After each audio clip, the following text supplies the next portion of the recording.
ভারতবর্ষের একমাত্র মুসলিম যোদ্ধা মহীশূরের বাঘ টিপু সুলতানের জীবন কাহিনী।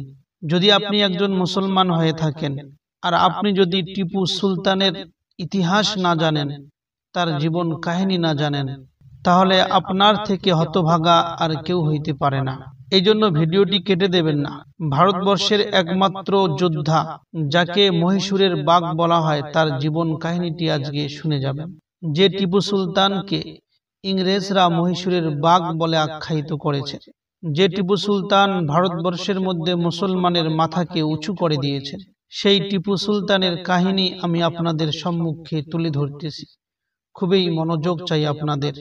এই ঘটনাটি শোনার পরে আপনি একজন মুসলমান হিসাবে বা টিপু সুলতান একজন মুসলমান হিসাবে আপনি গর্বিত হবেন। টিপু সুলতানের আসল নাম ছিল সুলতান ফাতে আলী টিপু। তার পিতার নাম ছিল হায়দার আলী।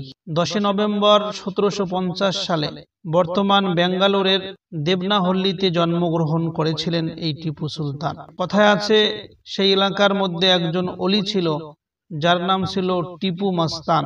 টিপু সুলতানের পিতা হায়দার আলীর প্রথমে কোনো ছেলে সন্তান ছিল না, তাই হায়দার আলী এই টিপু মাস্তান অলির কাছে গিয়ে দোয়া চেয়েছিলেন যে আপনি আমার জন্য একটু দোয়া করে দিন, আল্লাহ রাব্বুল আলামিন যেন আমাকে একটি সন্তান দান করে। আর এই টিপু মাস্তান অলির দোয়ার জন্য পরে হায়দার আলীর একটি শিশু সন্তান জন্ম নেয়, যার নাম ছিল ফাতে আলী। যে ফাতে আলী পরবর্তীতে মহীশূরের বাঘ বা টিপু সুলতান নামে বিখ্যাত হয়েছিল।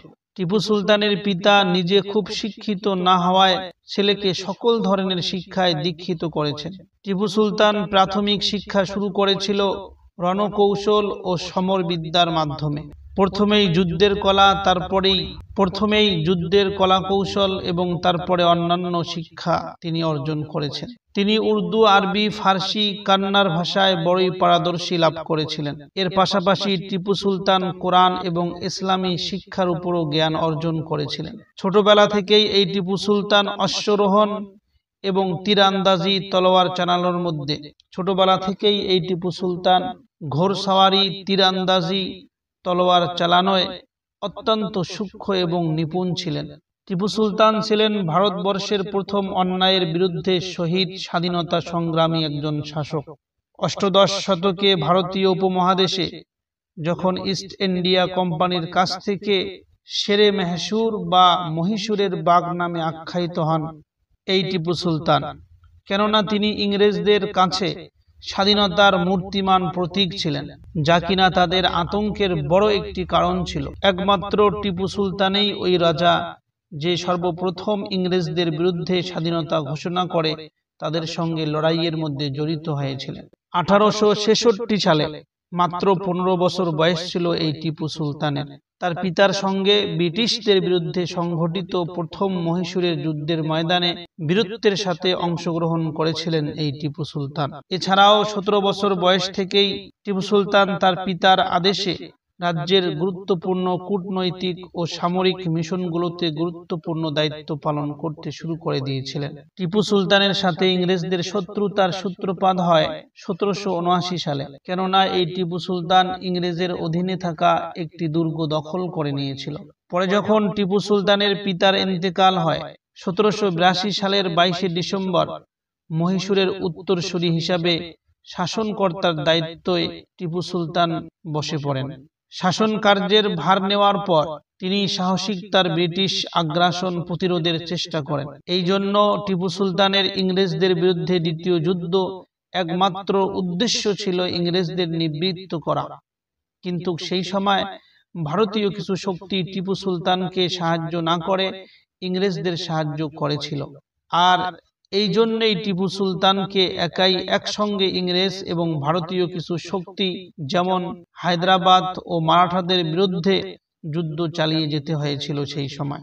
পরবর্তীতে 1784 সালে ইংরেজদের সঙ্গে এক চুক্তির মাধ্যমে দ্বিতীয় মহীশূরের যুদ্ধের ইতি টানতে টিপু সুলতান সক্ষম হয়। ইংরেজদের বিরুদ্ধে টিপু সুলতানের তৃতীয় যুদ্ধের শুরুতেই ত্রিবাঙ্কুরের রাজা ইংরেজদের আশ্রয় দেওয়ার মাধ্যমে তাদের সাথে হাত মিলিয়েছিল।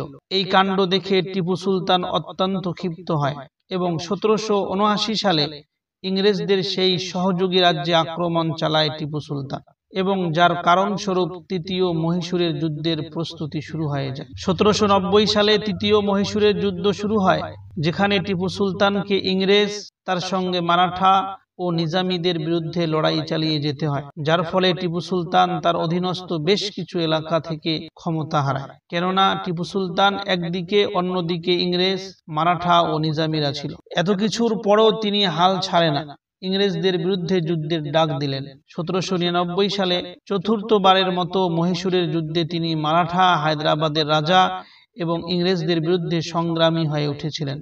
এই যুদ্ধের মধ্যে মীর জাফরের বিশ্বাসঘাতকতায় সংঘটিত এই যুদ্ধে টিপু সুলতানের মৃত্যুবরণ হয়। টিপু সুলতানের স্বাধীনতা মনোভাবের কারণে তাকে তার জীবন দিয়ে এর মূল্য দিতে হলো। টিপু সুলতানের বিশ্বাস ছিল ব্রিটিশরা বাণিজ্যের উদ্দেশ্যে ভারতবর্ষে পা রেখেছে, তাই তাদের উচিত শুধু বাণিজ্য কেন্দ্রীয়তায় থাকা, আর তার এই বিশ্বাস ইংরেজের ভয়ের কারণ হয়ে দাঁড়িয়েছিল। অবশেষে এই মৃত্যুর পরিপ্রেক্ষিতে পুরো ভারতবর্ষ বাধাহীনভাবে ইংরেজদের দায়িত্বে চলে আসে। ভারতবর্ষের এই বীরের মৃত্যুর পর ব্রিটিশ গভর্নর উল্লাস প্রকাশ করে সবাইকে উদ্দেশ্য করে বলেছিল, ভদ্র মহিলা ও ভদ্র মহোদয়গণ, ভারতবর্ষের মৃত্যু আত্মাকে স্মরণ করে আমি পান করছি।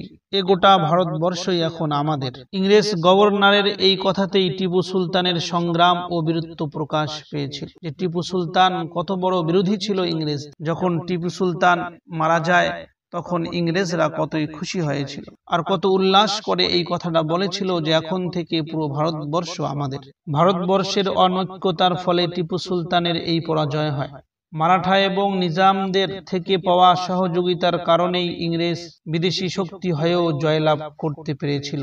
ব্রিটিশদের মনে ভয় ছিল যে ফরাসি সেনাপতি নেপোলিয়নের সাহায্যে টিপু সুলতান ভারতবর্ষকে ইংরেজদের ক্ষমতা থেকে মুক্ত করে ফেলবেন। টিপু সুলতান ফরাসি সম্রাটের কাছে সহযোগিতা চেয়ে চিঠিও পাঠিয়েছিল। এছাড়া ভারতে সেই সময় অবস্থিত ফরাসিরা টিপু সুলতানকে সামরিকভাবে অনেক সাহায্য সহযোগিতা করেছিল।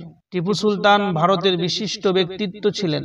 তার সাহস, তার সাহসিকতা এবং তার সামরিক কৌশলের কারণে সারা বিশ্বে তার বীরত্ব ছড়িয়েছিলেন। টিপু প্রশাসন, আর্থসামাজিক, সামরিক উদ্ভাবন, স্বৈরাচারী ইত্যাদির মতো অসংখ্য গুণের মালিক ছিলেন, যা তিনি বিদেশি হানাদার ইস্ট ইন্ডিয়া কোম্পানির বিরুদ্ধে ব্যবহার করেছিলেন। অতিরিক্ত গুণাবলীর কারণে তিনি উপমহাদেশের প্রথম মুক্তিযোদ্ধা হিসেবে আলোচিত হন। টিপু সুলতান শেষ নিঃশ্বাস পর্যন্ত ইস্ট ইন্ডিয়া কোম্পানির বিরুদ্ধে লড়াই করেন, যারা মহীশূর রাজা দখল করার চেষ্টা করেছিল। যুদ্ধের অসাধারণ গুণাবলী এবং বিভিন্ন যুদ্ধে সাফল্যের কারণে তিনি ব্রিটিশ উপনিবেশের জন্য বাধা হয়ে দাঁড়িয়েছিলেন। ইনি হইল ভারতবর্ষের একমাত্র মুসলিম যোদ্ধা, যিনি সর্বপ্রথম ইংরেজদের বিরুদ্ধে লড়াই করেছিলেন এবং ইংরেজদের কখনো মেনে নেয়নি।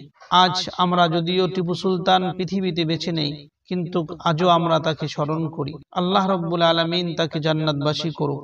আসসালামু আলাইকুম ওয়া রাহমাতুল্লাহ।